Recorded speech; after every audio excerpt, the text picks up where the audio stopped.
Hey everyone, Sky here with the build update on the Beyblade Amazon build. As you saw from the mini showcase, we're no longer using Herald of Thunder, Cast on Crit, and bosses are dying even faster. I'm going to dive right into the changes, but on the video guide I did pin a comment on what changed on the build since I made the guide. If you missed it, I'll be going over it here. So first, Demon310192 left a really useful comment on how to massively increase the AoE size of your Snapshot Whirling Slash. So previously, I was only increasing it by using the Snapshot Whirling combined with the Authority allocation that was on my Megalomaniac. Now I'm getting much more by doing this. First, you equip a spear on your weapon set 2. This could be any spear, it doesn't have to be good. We're doing this so then we can use only spear skills with the weapon set 2, which we'll be using the Snapshot Whirling with. So once you have that, you go into your passive tree, and up here, any branch that has passive nodes that are not part of the main path, you unallocate until you have 24 available. This is so we have 24 points that we can allocate specifically towards each weapon set. So once you have that, you go down here, click on the arrow next to weapon set 2 to allocate points only for weapon set 2, and down here go towards the authority cluster. Once you have this allocated, it also has 4 additional 8% AoE small passive nodes that will benefit us, so we want to grab all of those. In the middle cluster, we go towards catapult and we get another 15% plus 2 8%. These two take a combined total of 19 passive points, which leaves us with 5. So this leads us towards here, the last cluster, which is Primal Sundering. It only gives us 10%, but we only have 5 passive points left, so this adds up to a nice 24. Once you have those 24 points allocated to weapon set 2, you switch back to weapon set 1 and reallocate the nodes at the top that you took out earlier, so everything is back to normal. By doing this, you'll make sure that anytime you switch to weapon set 2, you'll have the increased AoE sizes, which is perfect for our Snapshot Whirling.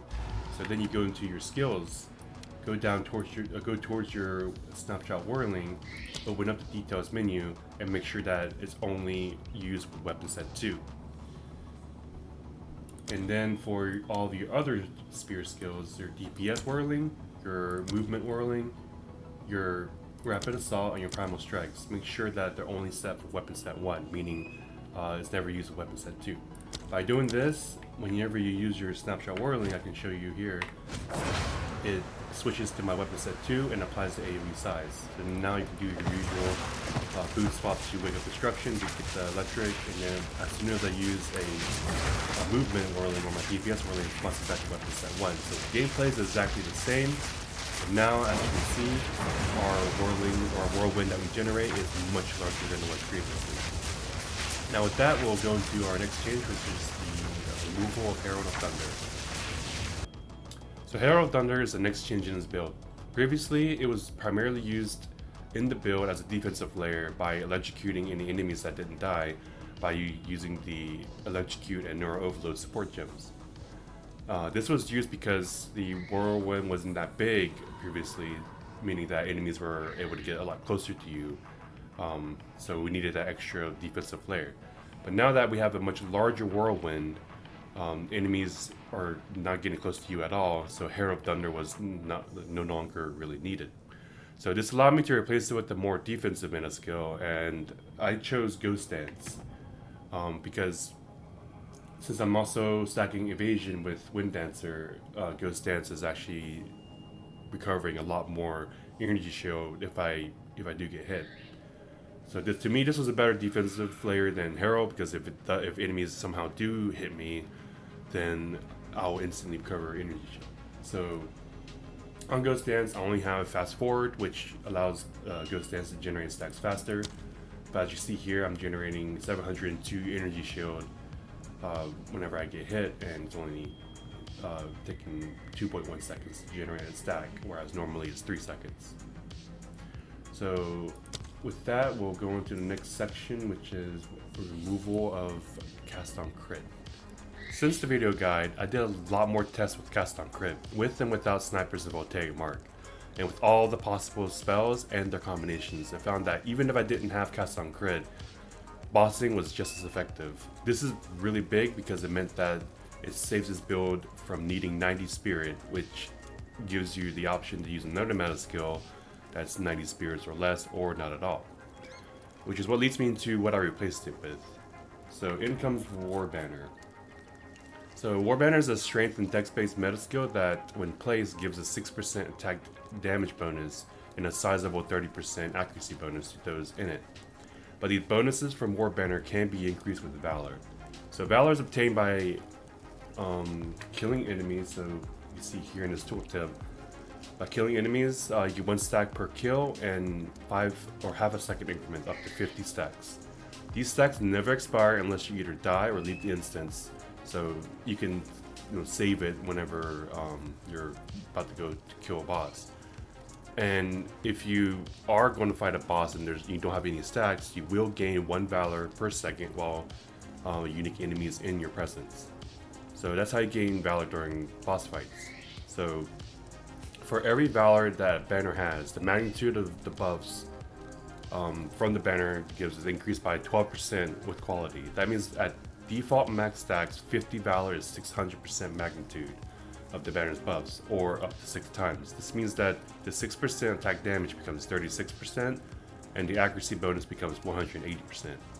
This makes it so when bossing, your accuracy will gain roughly, when I did it, 50% more in the final amount. So for example, you see here my DPS Whirlwind slash is around 87,000 accuracy. When I place it on the War Banner, it goes to around almost 130,000. So this makes it insanely fast when I'm using it. So this applies to all of our skills, meaning that Primal Strikes and Rapid Assault also gain all the accuracy and essentially crit rate. So for what level to use War Banner, by default you want to get level 14 because that's what caps the attack damage buff that it provides. Level 13 provides only 5%, whereas 14 provides 6%. If you're able to, you want to increase this as high as you can because any additional level increases the duration of the banner. So the support gem that I'm using on it is Persistence. So by default, level 19 it lasts 6.9 seconds, but with the support gem it lasts 9.66 seconds. So to use it, basically, whenever the boss becomes targetable, you would drop it, Rapid Assault, and Primal Strikes while you're in the aura. The bosses should just instantly be deleted before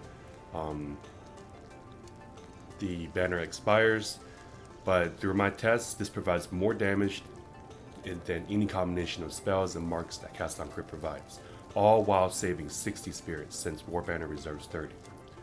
So with this, we'll move on to the next section, which is the gear changes because of this. Now with the Cast on Crit removal and the usage of War Banner, we have 60 extra spirit, 45 of which is coming from the body armor or the amulet. This means if I took either one of them off, I will have 15 extra spirit. So this allowed me to put magnetism on mana remnants, which allows me to pick up mana remnants from 100% further away, which improves the quality of life of this build's gameplay, making sure we get those remnants more easily when you're mapping, bossing, and so on.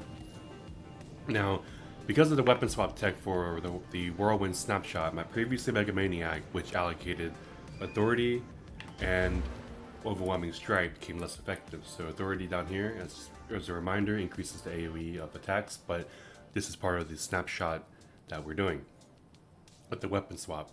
So this allowed me to get a new Megalomaniac, and the one that I picked up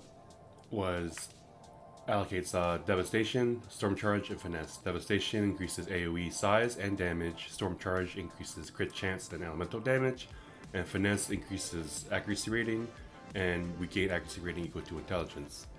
So those are all really useful allocations for me.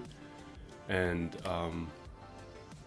next is my body armor. So because of the Cast on Crit removal, it allowed me to change my warriors to not have spirit and set something else. So I went with attributes.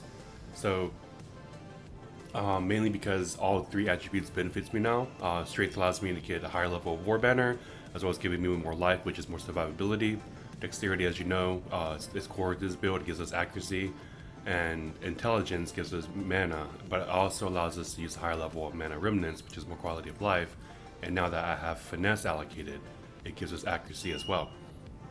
So for you, if you can opt to keep spirit on your warriors and instead get an amulet that doesn't have spirit if you want to save on costs. But in my opinion, there aren't that many good amulet prefixes that would replace the spirit modifier that would be better than 30 to all attributes that the warriors one will give. So defense 3, the best prefix that you can replace spirit with will probably be energy shield percentage. So your 3 prefixes will be accuracy, evasion percent, and ES percent. So with all these gear changes and all these extra attributes that I'm getting, it allowed me to run the highest level mana remnants and a level 19 war banner, which drastically improved the quality of life for this build in any content, and bossing is even faster. So the last part that I changed was my ingenuity. Before I had to allocate 15 dexterity as the corruption enchantment, but now I have it allocating evasion percent. So alongside the warriors, which has a higher global defense per socket field, along with having a really high increased armor, evasion, energy shield roll, my build now has 77% evasion, which scales to about 81 to 82% during boss fights since the boss is blinded. And with that, we'll go into the small changes that I did to the passive tree. Now in the passive tree, I removed these 3 nodes that goes towards Blinding Strike and instead allocated them into down here towards Disorientation. So the reason why I did this was because we need to look at what the Whirlwind does by default. So if you go to your Whirling Slash and look at the Whirlwind tooltip, you'll see that by default, enemies are blinded and slowed when they're in a Whirlwind. So that means by default, any enemies in your Whirlwind that are not dead will be instantly blinded and slowed, meaning that the damage versus blinded and disorientation nodes provides more damage than the attack damage and blinding strike nodes will give you. So now this won't show up in your tooltip DPS in game. So when you switch from blinding strike to disorientation, your tooltip DPS in game will go down, but you can see the increase in path of building when you configure the enemy to be blinded. So if you look here in path of building, you go to configuration, make sure the enemy is blinded, checkbox is checked, go to your skills. I have the DPS whirling and primal strikes is included in my full DPS up here, and then you'll be able down here at the bottom left you'll see the effective DPS of your skills. Now in the tree, you see Primal Strikes is 970,000. If I unallocate these 3 and put them into damage versus blinded as I did in game, you'll see that now it's 992.7 thousand. So for me, this was a DPS increase of around 2.3%, which for free is pretty nice. So speaking of what a Whirlwind does by default, if you read down near the bottom, if you have it overlap in elemental ground, such as what we're doing with the snapshot with the Wake of Destruction boots, making a lightning infused Whirlwind, it gains 50% of its damage as extra lightning damage. So what's great about this is that the anything that increases your elemental damage does benefit your Whirling Slash damage. So stuff like Storm Charge, being allocated over here, increases to 40% increased elemental damage if you crit recently, and then other stuff like Catalyst. Those will increase your Whirlwind damage, but of course things that increases your physical damage, your attack damage, your melee damage is overall better, because this build or those skills by default do a lot more physical damage. Elemental damage also helps with primal strikes, because the spirits that get summoned are 100% lightning damage, but it's something to keep in mind about what a Whirlwind can do. And that's it for the build update. It's gotten a lot more quality of life and a lot less mana intensive needs now that we're not using cast on crit, which we're not casting any spells or marks that consume mana, all while improving bossing speed. If you have any additional questions or comments, please leave them down below. I can answer them as quickly as possible. And again, thanks for watching.